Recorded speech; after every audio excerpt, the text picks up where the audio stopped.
नमस्कार साथियों।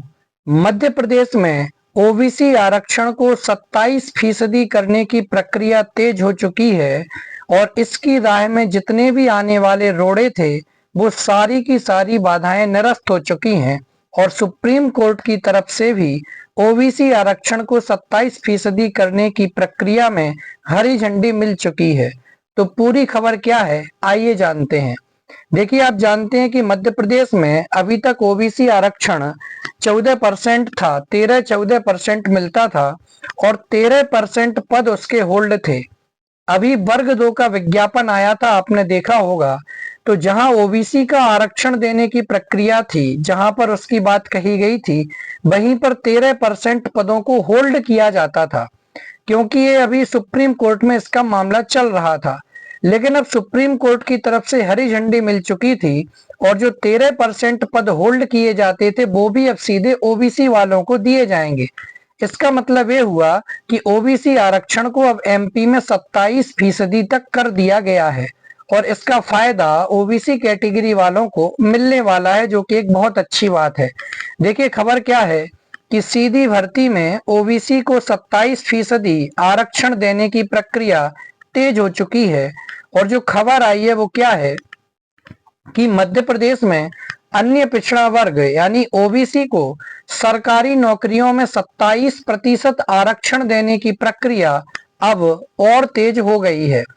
औद्योगिक नीति एवं निवेश प्रोत्साहन विभाग ने इसके लिए अधीनस्थ संस्थाओं और विभागों के भर्ती नियमों में संशोधित करते हुए इसे लागू करना शुरू कर दिया है।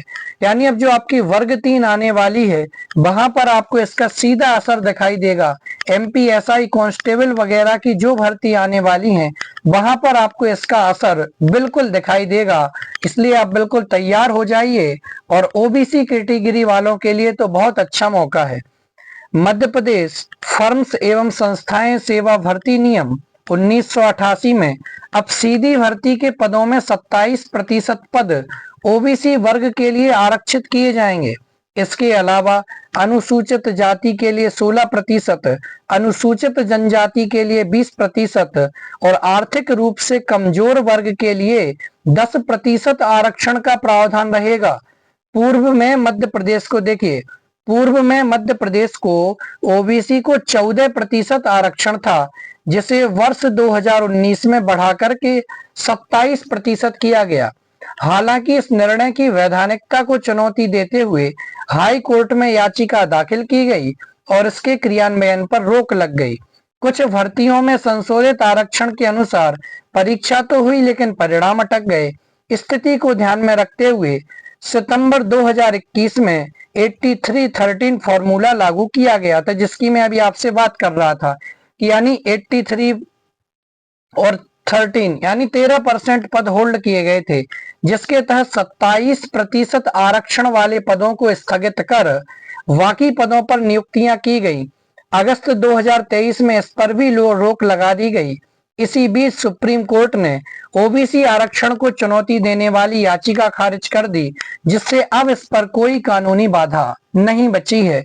तो कुल मिलाकर के यदि सीधी बात कही जाए तो ओबीसी के जो 13% पद अब तक होल्ड किए गए थे और 14% आपके अब संचालित पहले से ही थे, तो ऐसे 14 और 13% मिलाकर के 27% आरक्षण ओबीसी वालों को रहेगा।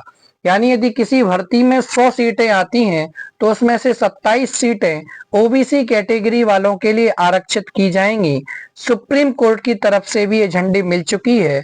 तो इस प्रकार से अब मध्य प्रदेश में ओबीसी कैटेगरी वालों के लिए 27% का आरक्षण कर दिया गया है। और इसके अतिरिक्त आप देखेंगे आर्थिक रूप से जो कमजोर वर्ग वाले हैं उनके लिए भी 10% पद आरक्षित किए जाएंगे। यानी 100 सीटों में से 10 सीटें इनको रखी जाएंगी और अनुसूचित जनजाति वालों के लिए 20% और आर्थिक रूप से कमजोर वालों के लिए 10% आरक्षण का प्रावधान रहेगा। तो इस प्रकार से एमपी में आरक्षण की प्रक्रिया रहने वाली है। तो जो भी साथी सहमत हैं वो कृपया करके कमेंट बॉक्स में जरूर बताएं। मिलते हैं अगले वीडियो में। धन्यवाद। जय हिंद, वंदे मातरम।